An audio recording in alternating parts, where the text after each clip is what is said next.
Good afternoon. We're here today in the new Jewish Theater with Kathleen Sitzer, the artistic director. Before we get started, maybe we could talk a little bit about being in these new digs. How has it been this season, being in your new space? It has been fantastic. I don't know if you know what we came from. I do. Our old theater space downstairs, which was a postage stamp. This is much more commodious in terms of the working space for the actors. It's much more comfortable for the audience. It feels a little bigger, and we've got comfortable seating. And we've got 18-foot ceilings, which allows us to light our shows appropriately. So it's been fabulous. Can you talk a little bit about what you look for when choosing a season for the new Jewish Theater? I guess the first word is balance.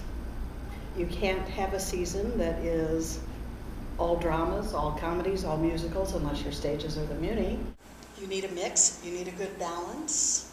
And of course, first and foremost, for us to meet our mission, there has to be some Jewish content, something that relates the story to the Jewish experience, even if it's not a clear identification.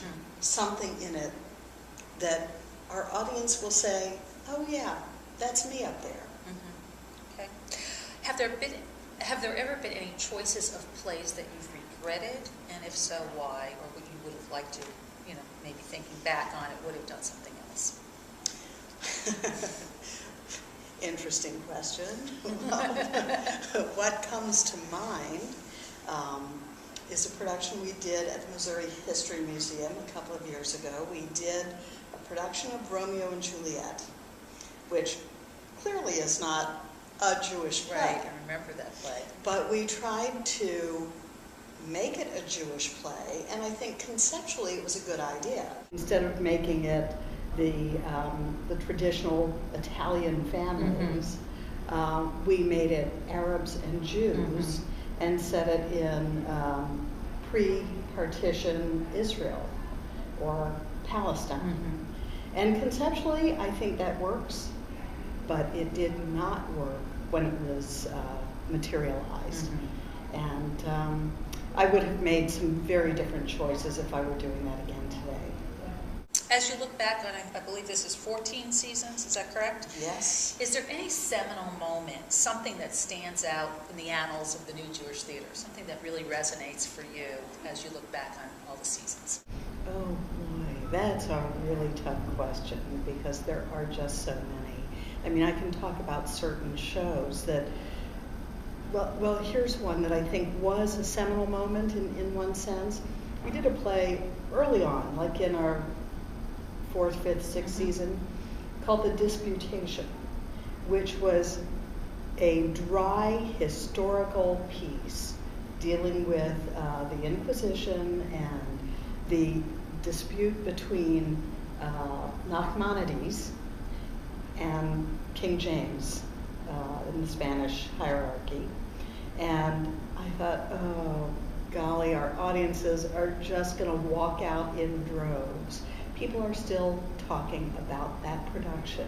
It testifies to the vitality of theater and what theater can do to words. Let me talk for just a minute as we're talking about that.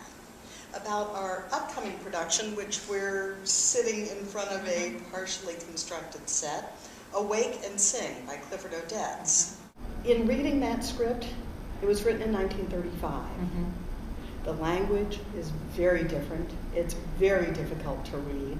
You read the words and say, people don't talk like that. Well, you know what? People don't talk like Shakespeare either. These are words meant to be heard, not meant to be read.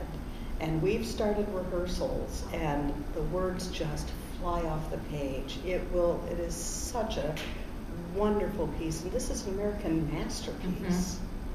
So, things like that have been very gratifying for me to see. What kind of support do you feel that you get from the local Jewish community as well as the general community? Well, we're clearly speaking to a very specific audience. But part of our mission is also to build multicultural bridges and to try and bring in as many different communities as possible.